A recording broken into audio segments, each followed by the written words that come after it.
Assalamualaikum warahmatullahi wabarakatuh. Perkenalkan, nama saya Muhammad Ridho Alutfi, NPM 2121010095. Yang terhormat Bapak Dr. Hervin Yogi Pradikta, MHI, selaku dosen pengampu mata kuliah Filsafat Hukum Islam. Saya akan mempresentasikan hasil PPT dari kelompok 7 yang berjudul Al-Quran sebagai sumber hukum, sunnah, dan fungsinya terhadap Al-Quran. Yang pertama, pengertian Al-Quran dan As-Sunnah. Al-Quran adalah kalam Allah yang diturunkan kepada Nabi Muhammad SAW. Apabila tidak diturunkan kepada Nabi Muhammad SAW, maka tidak dapat disebut Al-Quran. Seperti wahyu Allah yang diturunkan pada Nabi Daud alaihissalam dengan kitab Zaburnya, kepada Nabi Musa alaihissalam dengan kitab Tauratnya, kepada Nabi Isa alaihissalam dengan kitab Injilnya.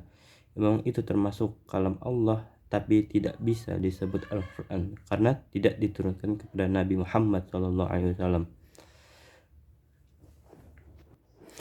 Menurut muhaddisun, As-Sunnah adalah segala sesuatu yang bersumber dari Nabi dalam bentuk ucapan, perbuatan, pengakuan, perangai, dan sopan santun atau perjalanannya, baik sebelum maupun sesudah diutus menjadi Rasul.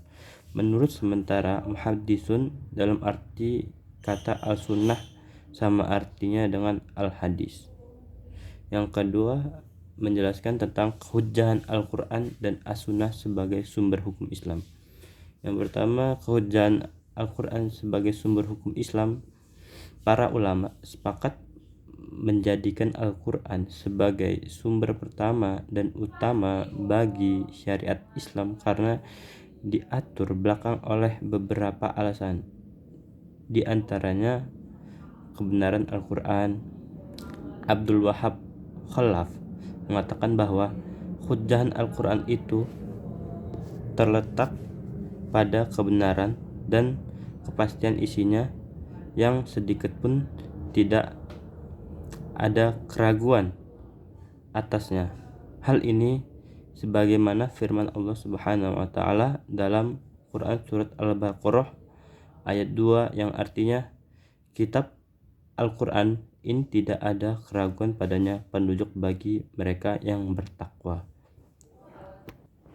Yang kedua, kemukjizatan Al-Quran. Mukjizat memiliki arti sesuatu yang luar biasa, yang tiada kuasa manusia membuatnya, karena hal itu adalah di luar kesanggupan manusia. Mukjizat merupakan suatu kelebihan yang Allah Subhanahu wa taala berikan kepada para nabi dan rasul untuk menguatkan kenabian dan kerasulan mereka, dan untuk menunjukkan bahwa agama yang mereka bawa bukanlah buatan mereka sendiri, melainkan benar-benar datang dari Allah Subhanahu wa taala.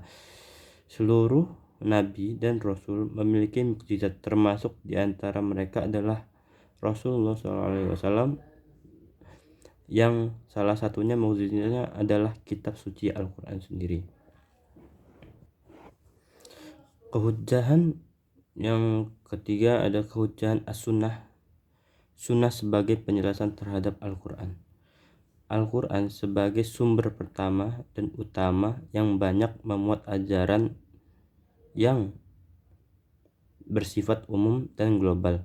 Karenanya fungsi sunnah itu pada dasarnya memberikan suatu penjelasan dan keterangan serta perincian terhadap hal-hal yang di dalam Al-Quran belum jelas, sehingga bentuk penjelasan sunnah dalam hubungan dengan ketepatan Al-Quran dapat dikumpulkan menjadi 4 macam, yaitu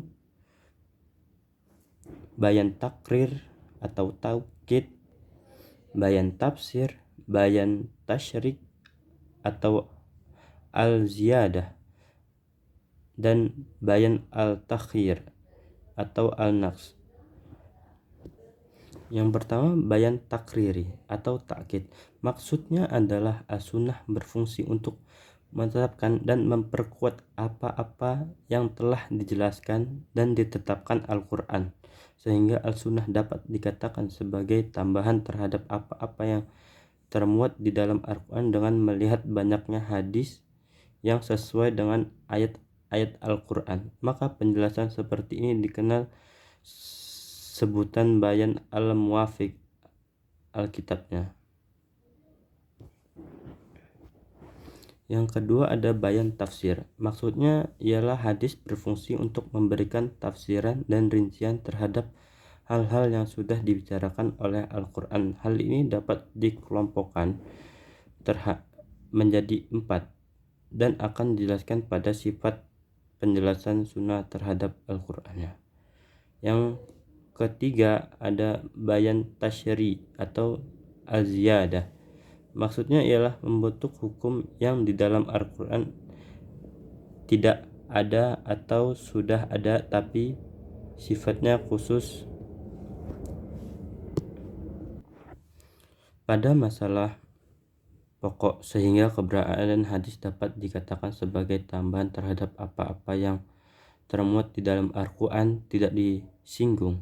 Sedangkan untuk model penjelasan seperti ini oleh para ahli tersebut dengan istilah Zaidun al-Kitab al-Karim. Yang keempat yaitu bayan al-takhir atau al-nasakh.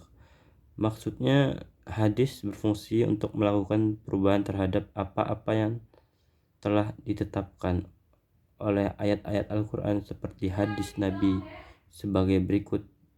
Sesungguhnya Allah telah memberi hak bagian bagi orang-orang yang benar-benar memiliki hak untuk itu, makanya tidak ada wasiat bagi ahli waris.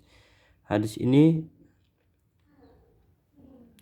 menghapus ketetapan surat Al-Baqarah ayat 130 yang berbunyi, diwajibkan atas kamu apabila seorang di antara kamu kedatangan maut, jika ia meninggalkan harta yang banyak, berwasiat untuk ibu bapak dan kerabatnya secara ma'ruf. Ini adalah kewajiban atas orang-orang yang bertakwa.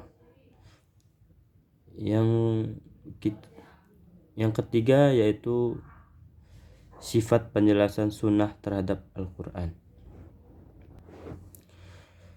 Terdapat 3 fungsi sunnah terhadap Al-Quran. Pertama, sunnah menguatkan pesan-pesan hukum yang terkadang dalam Al-Quran. Kedua, sunnah menjelaskan dan menjabarkan pesan-pesan hukum tersebut. Dan ketiga, sunnah menetapkan sendiri pesan-pesan dalam hukum yang belum diatur dalam Al-Quran. Sekian dari presentasi saya, kurang dan lebihnya mohon maaf. Allahumma fiq ila aqwamit thoriq. Wassalamualaikum warahmatullahi wabarakatuh.